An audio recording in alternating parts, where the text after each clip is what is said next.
So, you know, when I was doing research about you guys, I mean, I can't, wow. I mean, your parents and stuff, growing up with that much music and that much theater and stuff, that's crazy. That's it was so cool. How was it for you?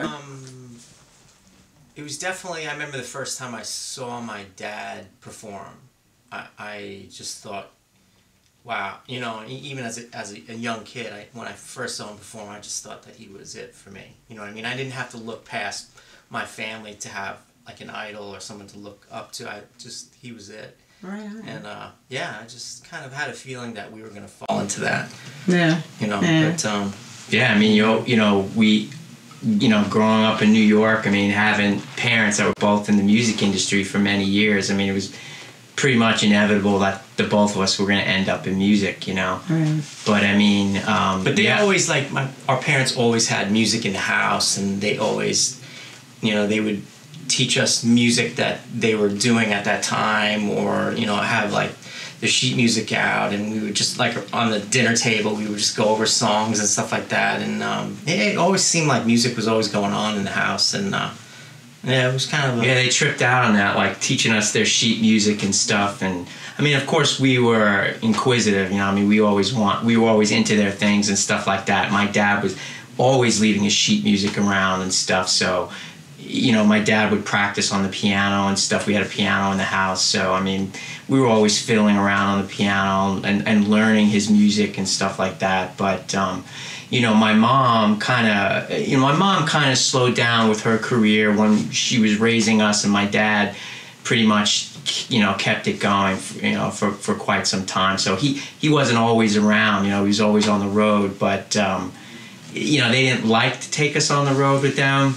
But Roger and I kind of always actually, the first time I actually ever saw my dad perform was my dad. He would come back like late at night and then leave, you know, and be away for a period of time. But I remember he came back one time, and actually, I think I went outside and I snuck in the back of his car, and he got in the car and he just kind of drove off for like 3-4 hours, and then I popped up, scared the hell out of him. But, you know, he was like, and he had to pull over, and he called my mom and said, oh, Roger's with me, I'm going to have to take him on the road with me for a couple of days. And oh, wow. But that was my first experience to seeing my dad perform, and he used to plant me like a seed on the side of the stage, and I should just sit there and watch him and watch him, you know, entertain the crowd and how he was. And yeah, it was amazing. I mean, I was really into it when I was young, and I just, yeah, you know. Yeah, he used to have a band that not even a band, a freaking orchestra. Oh, wow. And he used to play all the show tunes that he did. I mean, my dad was the starring role in the cast of Westside Story on Broadway in Oklahoma and South Pacific and Damn Yankees. Guys and Dolls. He's got all the great stuff. Elia Darling. But I remember he used to put us like on top of the piano, and they used to go over all this stuff. And then just that whole environment, and then, you know, as the two of us got older, I mean, having those influences with my parents, you know, their big band influences and learning those show tunes, you know, I mean, and being influenced by, like, Mom was into the jazz. Like, our mom was a jazz singer, so she had the you know, the Sara Vaughn and the Billie Holidays and that. She was more of that style. Yeah. And then my dad was more the show tunes and big band style. So Frank Sinatra, but not even like Nat King Cole, Barbra Streisand, stuff. You know, Tom Jones. I mean, that was all we listened to. You know, so great influences. Anyway, so our first concert they took us to was Ray Charles, Eisenhower Park, New York. Right. And I think that's what got Roger and I wanting to play piano so bad. Oh, yeah. You know, seeing Ray Charles on piano, I was just like, the way we're up for the piano thing, because they kind of were forcing the piano on us. And then, like, after we were young. I was 4 or 5. You know, I didn't, you know, but. And then we really wanted to get into piano. So, I mean, the piano was always in the house. I mean, our first compositions were we were composing music. Logan actually, he was the first to write music with us. Logan was the first one. I remember writing music to Logan just came really quick and real easy. Like, he just sat down and was there. If you taught him 3 chords, he was gonna write a song with I mean, we didn't have my parents didn't keep a TV in the house.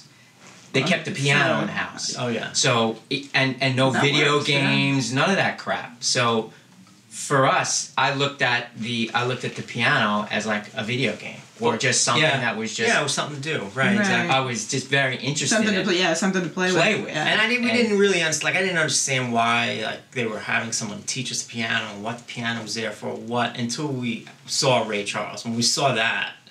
And the way that he performed with the piano, and then we were like, oh. Yeah.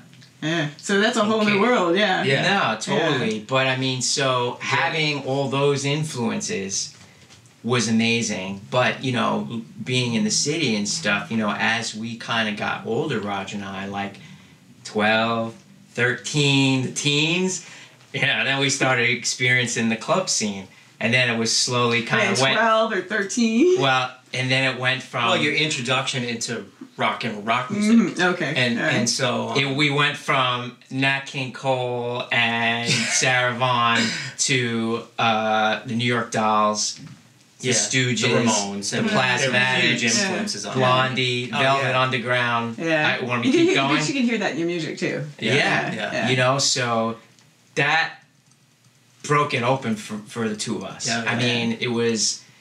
Talk about Alice in Wonderland. I mean, being thrown down the freaking rabbit hole. So for us, being in the city, it was Adventureland for us, you know, and being submersed into the scene with the whole music scene and everything. I mean, you had your jazz clubs, you had your rock clubs, you had all these different clubs. We went to all the clubs, man. The thing about the music in New York, the rock music in New York, was the realness of it and the rawness of it, man. And you know, every Sunday you'd pass CBGB's at 12 o'clock in the afternoon, and there would be 500 people outside, and they'd have a matinee going on inside, and just every kid in the neighborhood was there. All their bands were playing. All the bands were trading off with each other, hopping up back and forth on stage, and it was every Sunday. Yeah. And it was just an event. And Don't you miss that kind of course. Yeah, you know what the great thing about the music of that time was that all these musicians weren't trying to be something other than what they were or what they were feeling, or you know what I mean? It was so real and so raw and so true to what it was that they were trying to do. And there was no internet, there was no reality TV. No, I mean the industry was very, very different at the time. You know, and I'm not saying people were different, and the music was different. You know? It was just awesome. And I'm not saying for good, bad, or indifferent. I'm just saying it was a different time. Right. You know, and it was an amazing time, but it was very influential for both of us. I mean, hugely influential. You know, so. You can kind of hear that in the style of our music, you know, and even with this record, you know, because, you know, a lot of times the labels want you to kind of stick to one genre, and if it's rock, you know, keep this rock theme throughout the whole record, and then that's it, so they know exactly what bin to throw it into. They want to stick you in a box, you know, so they know how to market it, but it's not fair to the artist to say, hey, we want to just stick you inside of this square and then stay inside of that square. But how can you do that to an artist? There's no way. I mean, you have to be able to express, you know, what it is you're trying to say or what it is you're feeling, and however it comes out, it comes out. And that's what we did, especially with this record. That's what we did. And it's diverse and it has a lot of layers in it. For a first record. For an artist, I think it's unusual to do that. Maybe it's risky or whatever. But at this stage in the game, for both of us, I don't give a shit. You know what I'm saying? Because it's about. But it's risky for who? I mean, it's real and it's you guys. Right. So bottom line, you know, it defines us. Doesn't that make it that much better? I mean, for us, the listener and for you guys, you know. I mean, I agree. I mean, you still. I mean, in the beginning, it was like I was a little nervous about how people were going to take it, and then you just say, yeah, you just let go. You know what I mean? Yeah. And that's kind of the attitude we've always had about it. Just at some point, you just have to let go and do what you do, and whatever happens, throw caution into the wind. But it's definitely, I definitely think it's great, better for the listeners, better for our fans, and for us, we were able to express ourselves. I mean, I don't know what the label, I know kind of how they think. I know kind of how the industry thinks. They get confused very quickly. Radio gets confused very quickly. But I don't care, you know, and we're at this point in our career, in our life, in our musical life, that if we're going to do this, we want to do it our way. Right. We want to feel good about it. We want to feel good about the product we're putting out there. Right. You know, because otherwise I don't want to do it. The response has been really great, though. It's been overwhelming, and I'm just proud of how people are really taking it. But your video's got some amazing stats for it already. Yeah. Right? Yeah. So, people were pretty responsive to it. And just to read like the comments that people say, and it's touching. It's nice, man, that people are getting it. You know what I mean? Right. I wasn't sure if they would get it or. You know, I think people right now are hungry for something. They just want good. They want something that's real and honest. Right. You know what I mean? No matter what it is, and when they come and see Logan and I perform, that's all they're gonna get. They're gonna get that real, honest performance, and they're gonna get 100%. We just are happy and in a position to express ourselves the way we want to do it, and be able to put out music the way we want to do it, the way we want to do it, the way we want to do it.